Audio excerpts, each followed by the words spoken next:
Pada video ini, kita akan belajar untuk mengenal lingkungan kerja Microsoft Excel. Apa saja yang Excel sediakan untuk kamu? Yuk kita cari tahu sama-sama. Yang pertama adalah ribbon. Ribbon atau pita ini adalah sesuatu yang berada di bagian atas yang berisikan semua menu dan shortcut yang penting untuk kita gunakan ketika kita bekerja di Excel. Nah, bentuknya seperti ini, teman-teman semua. Di dalam ribbon ada berbagai menu, mulai dari home, kemudian ada menu insert, page layout, formula, data, dan seterusnya. Ya, di mana masing-masing menu ini ada kegunaannya tersendiri, teman-teman. Contoh misalnya kita ingin mengambil sebuah pivot table. Kita bisa klik dari menu insert dan kita pilih pivot table. Jadi ada banyak sekali yang bisa kita lakukan di dalam ribbon. Ya. Kemudian yang kedua, Excel itu juga memiliki yang namanya worksheet. Ya, worksheet atau workspace ini adalah area kerja utama kita. Ada baris dan ada kolom. Kita melihat teman-teman, kalau kolom ke kanan ini ada A, B, C, D, E, dan seterusnya. Kalau kita lihat, paling kanan itu adalah kolom yang namanya XFD. Jumlahnya kurang lebih 16.384 kolom. Banyak ya. Kemudian berikutnya adalah baris. Kalau kita ngeliat ke bawah, Excel itu punya banyak sekali baris. Kalau kita lihat paling bawah, Excel itu mencapai angka 1.048.576 ya. Jadi banyak sekali ya. Jadi kalau teman-teman datanya masih belum 1 juta, itu masih aman diolah di Excel.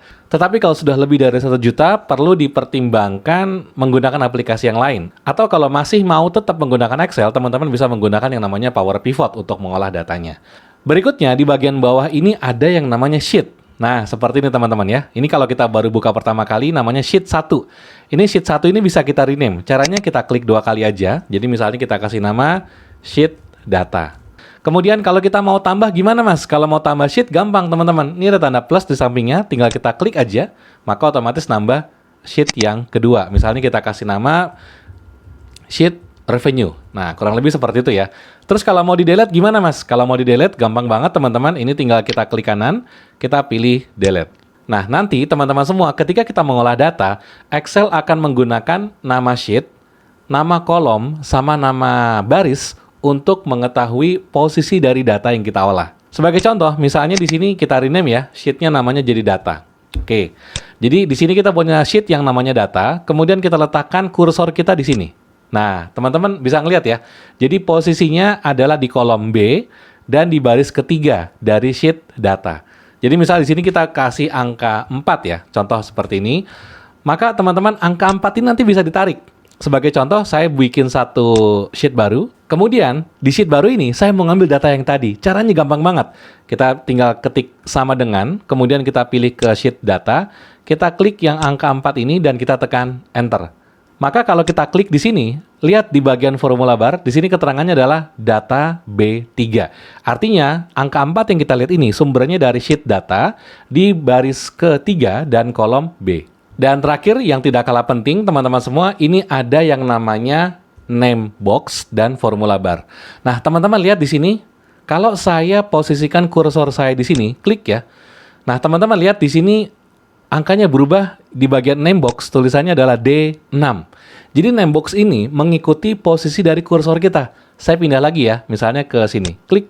Nah, sekarang berubah jadi F6. Saya klik di sini, dia pindah ke C11.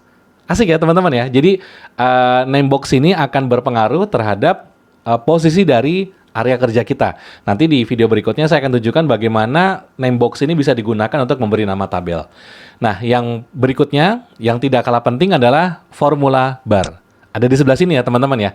Formula bar ini akan berisikan berbagai formula yang akan kita gunakan di dalam Microsoft Excel kita. Sebagai contoh yang sederhana teman-teman, misalnya di sini saya punya angka 400. Kemudian di bawahnya saya bikin angka 300. Nah, saya mau menjumlahkan nih teman-teman, 400 tambah 300. Caranya gampang banget. Saya tinggal klik di bagian formula bar, saya tekan sama dengan, ya. Kemudian saya klik 400, kemudian saya berikan tanda tambah, kemudian klik lagi di bagian 300, dan otomatis dia formulanya masuk nih, C4 ditambah C5. Kalau saya tekan enter, yang terjadi apa? 700 ya. Dan yang paling enak, formula bar itu memungkinkan kita mengolah data yang dinamis, teman-teman. Jadi misalnya di sini angkanya 400, kita rubah jadi misalnya 700. Lihat apa yang terjadi? Maka jumlahnya berubah menjadi 1000. Karena 1000 merupakan penjumlahan dari C4 ditambah C5. Baik teman-teman, terima kasih sudah menyimak video ini. Mari kita lanjutkan di video berikutnya.